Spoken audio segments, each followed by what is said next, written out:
labor market has new buzzwords like quiet quitting and quiet firing. Skilled jobs of the future are not what they used to be. The salad days are over. Income inequality, healthcare, financial stability, housing, the climate, everything. Everything feels as if it's in a free fall. What if I suggested that behind these issues, these symptoms, is the system we live under? The true illness. But how could a system, capitalism, do something like this? What even is capitalism, and what can we do about it?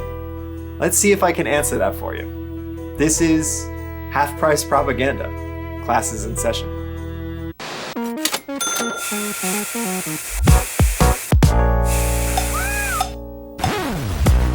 Capitalism promised us financial stability and lives better than our parents.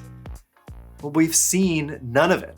Capitalism strangles democracy by fomenting an unrelenting environment of cutthroat competition, pitting individuals against one another in a constant state of strife and endangering a society that cannibalizes itself for the benefit of the elite few. To counteract its effect, to make our lives and our society better, we have to understand how a system like capitalism can cause so much damage, while seeming to cause so much advancement. We can't make things better if we don't understand why they are the way they are. If a system is causing our issues, we need to understand why that system is doing so, if you want to rectify it. Understanding is the first step to making a world better. That's why I made this channel, to help people understand, but more so to help people think in a way that helps them understand. Let's jump in.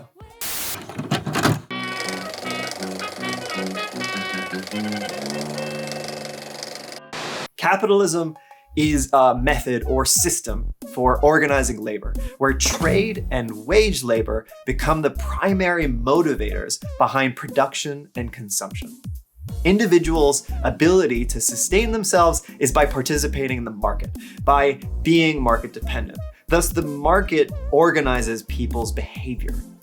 Under capitalism, broadly, it is impossible to exist outside the market. It is a departure from pre-capitalist economies where, while there was always a market to trade your goods, your subsistence was not contingent on that market. Broadly, everyone had access to land necessary to sustain themselves and their families, and only chose to engage in the market when they had an excess. Everything changed when the Fire Nation attacked. Oh, that's a different thing. Now, under capitalism, it is through engagement with the market that you sustain yourselves. Every one of us is dependent on the market for our existence. That's why it's easier to imagine the world ending than imagining capitalism ending. Because for those dependent on the market, all of us, it's basically the same thing. We're all either consciously or unconsciously aware that we cannot survive without the market. The market is not optional. The market is everything. You can't grow your own food. You need the market. You gotta have someone provide that for you.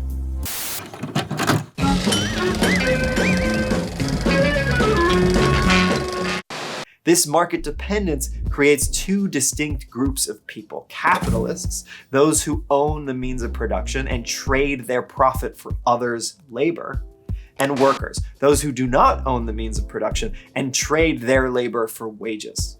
In simpler terms, capitalists own the companies, the land, the stocks, the factories, the machines, and workers own very little other than their labor. So why do we separate these two types of people? Is it arbitrary, just rich people versus poor people? Is it just because I'm angry? These are actually good questions, and it's important to ask them because the answer, is so important itself. Distinguishing capitalists and workers into distinct groups is not arbitrary, because capitalism motivates these two groups of people in different and oppositional ways. One can only benefit at the expense of the other. Capitalists can only benefit as a result of exploiting workers. There is no tide that lifts all ships. Every advantage capitalists have is a worker's disadvantage, and vice versa. I don't expect you to believe this on its face. Let's talk about it. Let's jump in.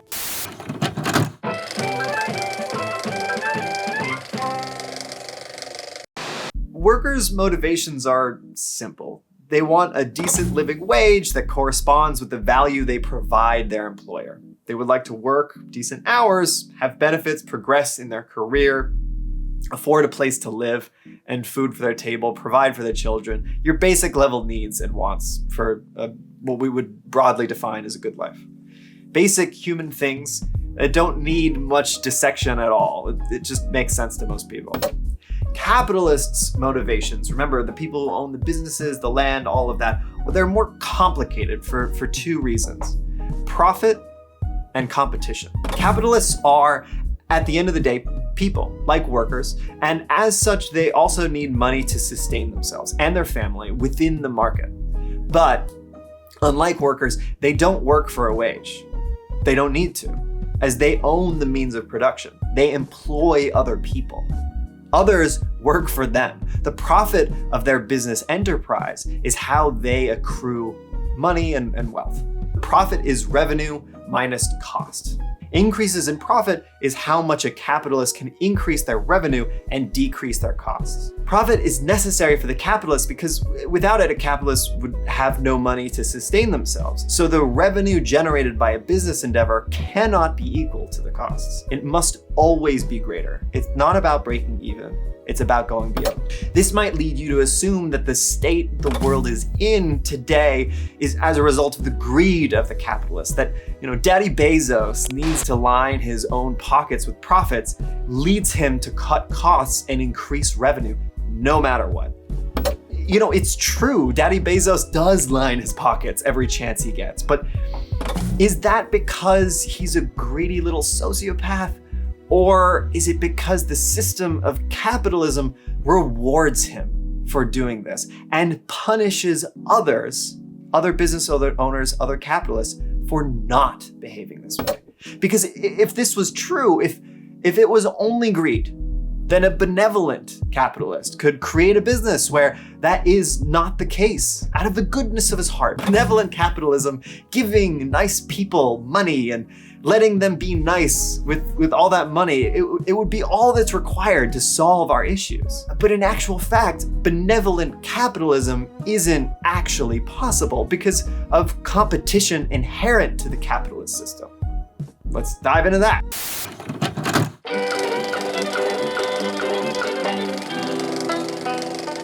So businesses do not exist in vacuums. Their ability to compete with other companies engaging in similar business ventures is what dictates their success in the market. Profit will be dependent on how successful they are in beating out the competition. Convincing customers to buy your product over others is the most important thing a business can do to maintain itself, to survive, and to thrive. Well, what dictates consumer buying habits? Primarily, it's price. The less your product costs compared to your competitors, the more likely people will be to buy it.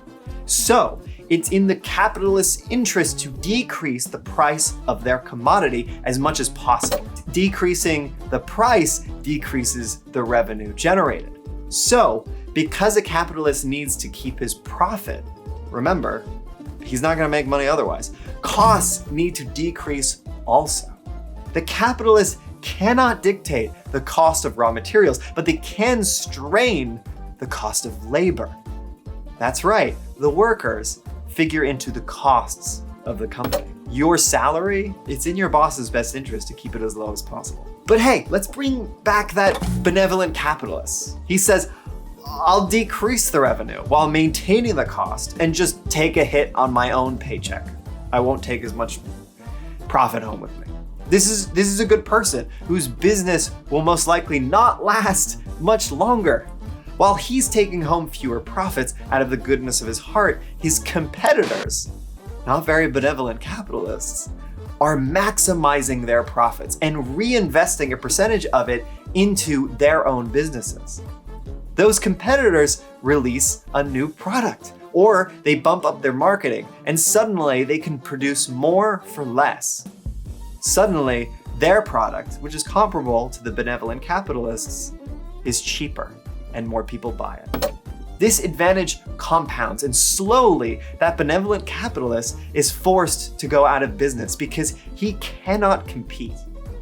Why do you think there are like 5 food brands, 6 software companies, 5 publishing companies? The capitalist system doesn't only cause bad people to win, it forces good people to lose. Regular capitalism will kill benevolent capitalism every time. Regular capitalism compounds advantages and puts more and more money into fewer and fewer pockets by nature, by design.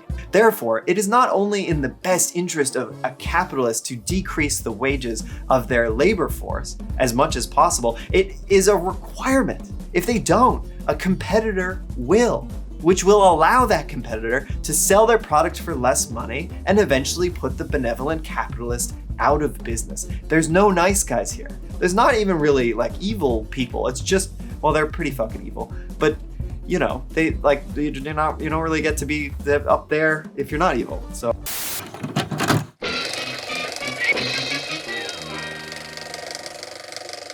This is what it means for capitalism as a system to create negative outcomes. It's not because capitalists are so greedy that they take advantage of their workers, although, you know, they often are. Rather, it is a necessary prerequisite of their survival in the capitalist system that they do so. Those who hold capital are necessarily pitted against their labor force, working in direct opposition to the reasonable requests of most people. This is a necessary and fundamental component of capitalism that the worker loses out as often as the capitalist can make him do so.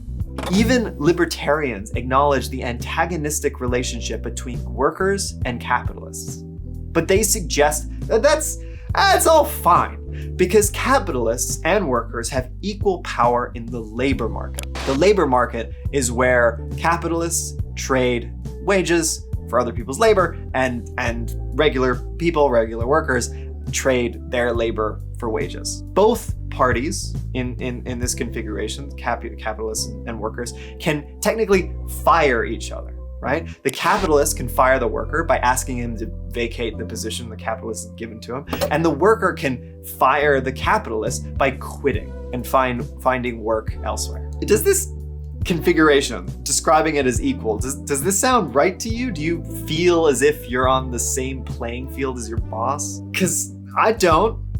This libertarian assertion is it's ridiculous, because there is a clear power imbalance between you and your boss. Capitalists, almost by necessity, have greater resources available to them. They have the means of production, savings, networks, land, houses, other fail-safes if their business ventures fail. Workers, by contrast, and also by design, are very unlikely to have savings or fail-safes. If you quit your job in the United States, you lose access to necessities like healthcare because it's tied to your employment.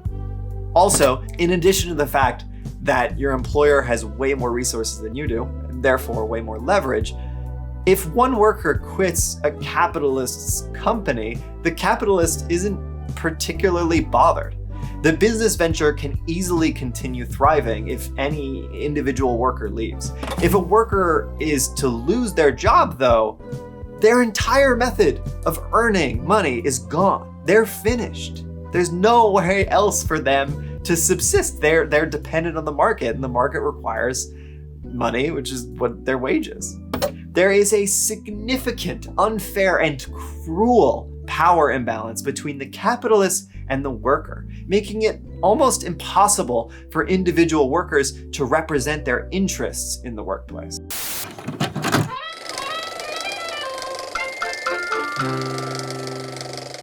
Conclusion: capitalists, they're not your friends. So what this means is that you, as an individual, as a worker, just solitary unit, you have no leverage in the workplace.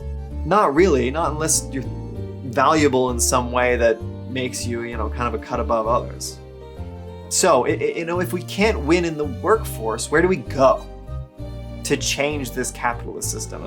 I'm actually genuinely asking. What do you think people do if we have as little power as I'm suggesting we do? Think about it. Throw in the comments. Discuss with people you disagree with. It's about collaboration, you know? So I don't know, click the like button while you're there. Next week, we're discussing another thing. Thanks for sticking with that, guys. This episode is only possible because of books like Confronting Capitalism by Vivek Chibber, Das Kapital by, I think there's people just call it Capital, by Karl Marx, Capitalist Realism by Mark Fisher, and other books like that. I highly, highly, highly recommend you pick them up if you want additional info. Confronting Capitalism, especially by Chibber, it's super digestible. It's fantastic. It's your 21st century pamphlet. I don't know. By the way, this is the first in a massive series I have planned, exploring capitalism, how it screws us and what we can do about it. I've created a Patreon so you can more directly contribute to this project if you're interested in doing so. It could be fun. We should talk more about our business system. Point up the facts that it really works and works well. Don't you think so, too?